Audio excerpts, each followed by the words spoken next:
ditalak dan selesai masa iddah. Boleh. Kalau ada. Begitu juga Bapak Ibu hadirin Allah Subhanahu wa taala. Ketika Sayyidina Umar punya anak namanya Sayyidah Hafsah. Hafsah jadi janda, meninggal suaminya. Maka Sayyidina Umar datang kepada Sayyidina Abu Bakar Siddiq menawarkan Sayyidah Hafsah, anaknya. Kata Sayyidina Abu Bakar menolak tawaran ini. Maka kemudian Sayyidina Umar datang lagi menjumpai Sayyidina Utsman. Utsman ketika itu baru menjadi muda, meninggal istrinya, anak daripada Nabi Muhammad SAW. Ditawarkan kepada Utsman, ditawarkan kepada Utsman juga menolak. Kesel hati Sayyidina Umar. Dalam hatinya, kenapa lah dua sahabat yang mulia ini kutawarkan anakku, tidak ada satupun yang mau untuk menerimanya. Tawaranku ini. Maka tak lama kemudian ketemu dengan Nabi Muhammad dan disampaikan kepada Rasulullah, kata Nabi Muhammad SAW, nanti anak perempuanmu akan menikah dengan laki-laki yang lebih baik daripada dua laki-laki ini. Siapa yang lebih baik daripada Abu Bakar dan Utsman, Pak? Siapa? Ya Rasulullah. Jadi memang sudah ada sinyal daripada Allah Subhanahu wa taala. Jadi alasan kenapa Nabi tidak menikah, tidak melakukan praktek poligami ketika bersama dengan Ibunda Khadijah, bukan maknanya sunnahnya itu kalau laki-laki mau menikah tunggu dulu bini pertamanya mah. Tidak begitu juga. Kalau udah kedesak, apa nggak dia malam doa, ya Allah cepatkanlah mati biniku ya Allah. Ya. Maka Bapak Ibu hadirin mulia, begitu juga alasan kenapa Nabi Muhammad hijrah daripada Makkah ke Yathrib Madinah, bukan yang menjadi alasannya lemah, Nabi penakut, sahabat penakut, tidak.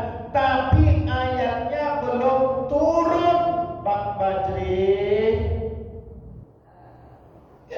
Ayatnya belum turun.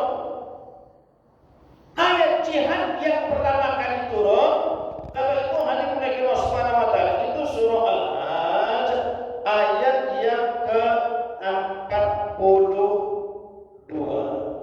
Allah sebutkan 41-40. Utina lil ladina yuqataluna bi annahum zulimu wa innallaha ala nasrihim laqadir.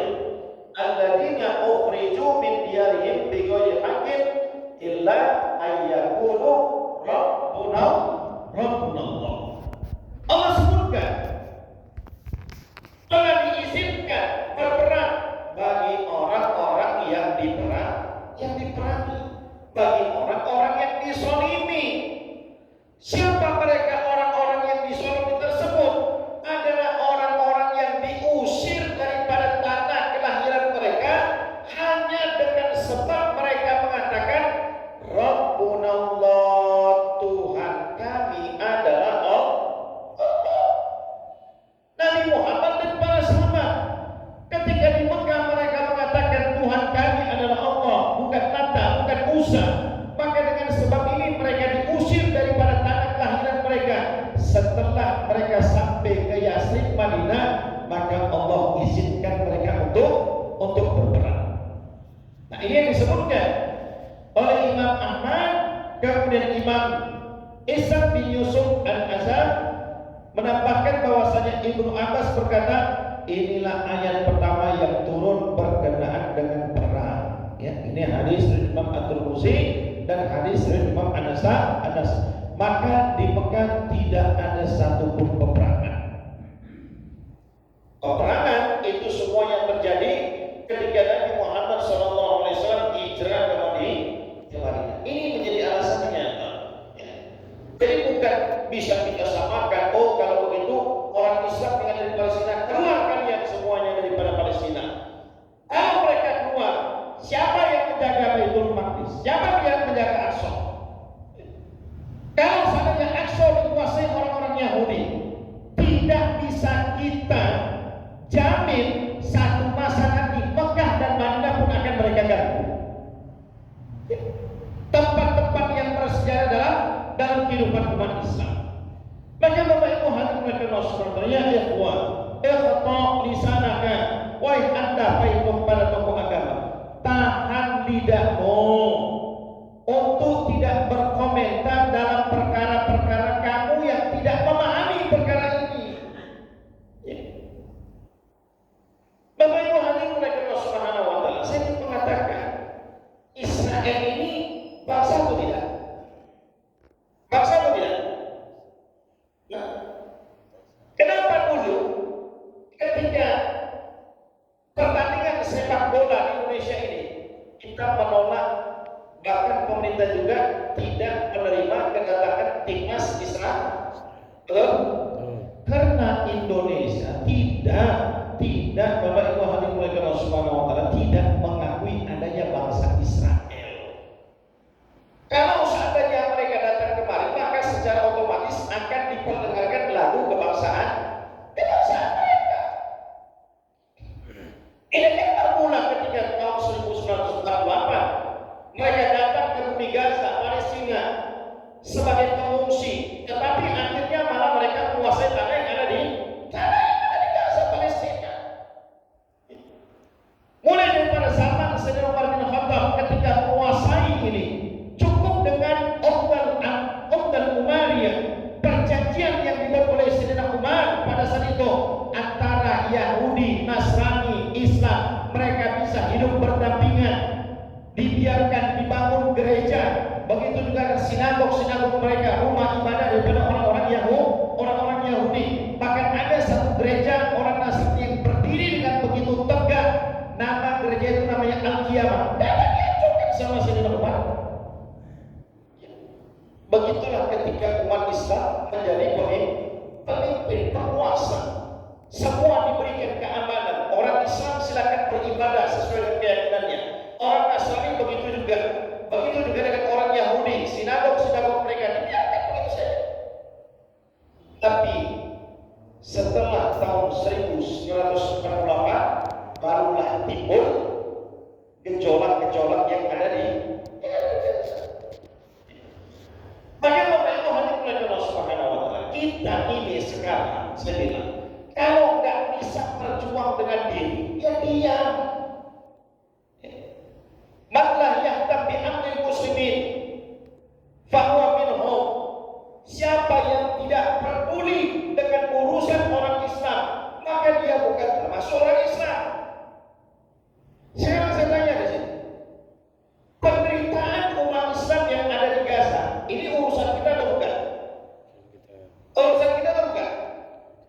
Ini urusan kita. Al-Islam kan jasadil wahid. Karena umat Islam itu seperti mana satu tubuh. Satu yang merasakan penderitaan, maka semua merasakan penderitaannya. Jadi kalau ada orang yang mengatakan, oh ini umat Islam yang ada di Palestina bukan urusan kita, kita juga di Indonesia ini susah-susahnya kita masih bisa mendapatkan air bersih, susah-susahnya kita masih bisa mendapatkan makanan dengan mudah, gampang. Nah mereka itu yang mesti kita pikirkan, bagaimana psikologi anak-anak yang ada di sana. Kita malam tahun baru dengan berconanya sakit dan menderita, betul nggak? Betul nggak, Pak? Kalau baru mercon di mana-mana, pusing kepala kita, sakit dan menderita, betul nggak? Mereka dengar rudal, bom, tembakan dan segala macam. Gimana psikologi anak-anak mereka? Lantas kita mengatakan ini bukan urusan kita. Jangan urus masalah ini. Ya Allah ya Ar-Rahman. Tadi sudah sebutkan, laisa minhum, dia bukan termasuk umat Islam, simpatisan umat Islam. Maka Bapak Ibu hadirin mulai Allah Subhanahu wa taala, harta nggak bisa. Saya yakin kalau seandainya Republik Indonesia ini Bapak Presiden kita Haji Joko Widodo memberikan statement keputusan dan disetujui oleh DPR, diperbolehkan umat Islam untuk berangkat ke Palestina membela umat Islam yang ada di Gaza. Kira-kira kalau dibuka dengan ini banyak berangkat nggak? Banyak berangkat nggak? Oh, tentara berangkat lah, orang selama ini nggak perang ya bang ya? Berangkat. Emang mau hidup lama lagi? Kayak syair orang, seandainya bisa, aku ingin hidup 1000 tahun yang akan datang. Ya bisa aja hidup 1000 tahun yang akan datang. Umur 80 aja udah encok di mana-mana. Bisa aja. Yang kita perlu pahami ya, walaupun zahirnya kita melihat saat ini sedih hati kita melihat mereka. Kita dipertunjukkan ada anak-anak yang makan rumput, betul? Anak kecil makan rumput. Tapi kita husnuzon, sangat baik kepada Allah. Rumput itu sudah Allah rubah rasanya menjadi ayam. Husnuzon kita kepada Allah. Gak ada yang usah bagi Allah. Gaza sekarang di Masrum, Allah jadikan sebagai bumi jihadnya umat Islam. Qala tahsabanna alladziina qutilu fi sabilillahi amwata. Jangan kamu kira orang-orang yang syahid itu mereka mati. Bal ahya inda rabbihim yurzaqun. Mereka hidup di sisi Allah. Roh mereka Allah letakkan di paruh burung hijau, yang mana burung ini hinggap daripada satu taman ke taman yang lain dalam surganya Allah Subhanahu wa taala. Dan kemudian perubahan apa yang terjadi di sana? Dengan kalian buat donasi, buat demo dan segala macam dengan Allah. Ketika Nabi Ibrahim mau dimakan dengan api oleh Namrud, ada satu burung kecil yang berpikir pada saat itu. Maka dia ambil air dengan menggunakan paruhnya untuk memadamkan api yang akan membakar Nabi Ibrahim. Pertanyaan yang saya tanya sekarang, mungkinkah api itu padam? Mungkinkah api itu padam? Dengan burung yang kecil itu, mungkinkah api itu padam? Enggak, Pak. Tapi Allah sebut burung ini dalam Quran. Allah ceritakan dalam Quran. Maka begitu juga dengan kita sekarang ini. Jangan kita pikir Bapak Ibu hadirin Allah SWT, perjuangan yang kita buat sekecil apapun ini nanti akan menjadi saksi di hadapan Allah. Minimal ketika Allah tanya, pada saat umat Islam dibunuh secara massal di Palestina, di Gaza, kamu berada di mana pada saat itu? Kita bisa jawab, ya Allah, aku berada pada barisan orang-orang yang membela kehormatan orang Islam yang ada di Gaza. Kita bisa jawab pada saat itu, Bapak Ibu hadirin Allah Subhanahu wa taala. Dan begitu juga dengan doa-doa kita. Tadi Ustaz Teguh, ya. Seharusnya umat Islam sekarang ini sunnah untuk mengamalkan yang namanya qunut nazilah. Doa tadi atau dalam setiap doa-doa kita. Doa silahul mu'minin. Kita enggak punya kekuatan, enggak punya senjata, kita enggak punya harta. Minimal dengan doa. Sebut dalam doa, Allahumma izzal Islam wal muslimin. Berikan kemuliaan kepada umat Islam ya Allah. Wansur ikhwanana al-muslimin, dan berikan pertolonganmu kepada umat Islam yang ada di Gaza, yang ada di Palestina. Allahumma ansurna wa la tansur alaina. Berikan pertolongan kepada kami dan jangan berikan pertolongan kepada mereka. Jangan kita pikir doa kita ini tidak memberikan manfaat kepada mereka. Nabi sebutkan dalam hadis, sesungguhnya doa-doa kamu diterima Allah karena disebabkan adanya orang-orang yang lemah, orang-orang yang susah di antara kalian. Itu mungkin bisa jadi dengan sebab umat Islam doa di mana-mana. Kita mendengar, Pak, kita mendengar bagaimana pertolongan Allah datang di Gaza. Itu disebabkan doa-doa. Maka Bapak Ibu hadirin Allah SWT, begitu juga dengan boykot.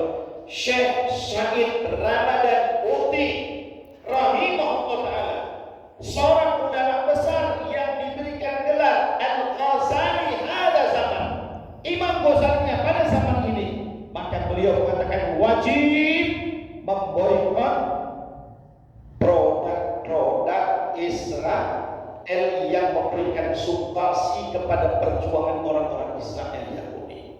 Wajib hukumnya. Tapi kata beliau, lebih wajib lagi kita memboikot pribadi akhlak pemikirannya.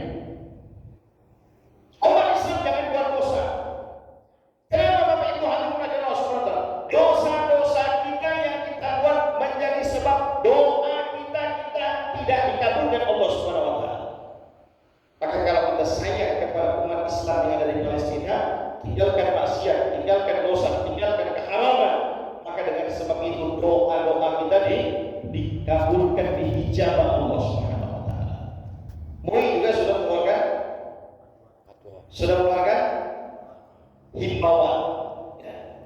sudah mengeluarkan himbauan apa saja bentuk-bentuk hal-hal yang menyokong, yang mendukung perjuangan daripada Yahudi Israel.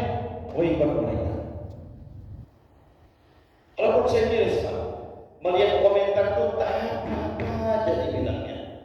Ada yang tanya, Ustaz, kalau begitu mau ikut juga lah Facebook, Google, YouTube. Ini kan buatan orang-orangnya Yahudi, betul? Bodoh kali.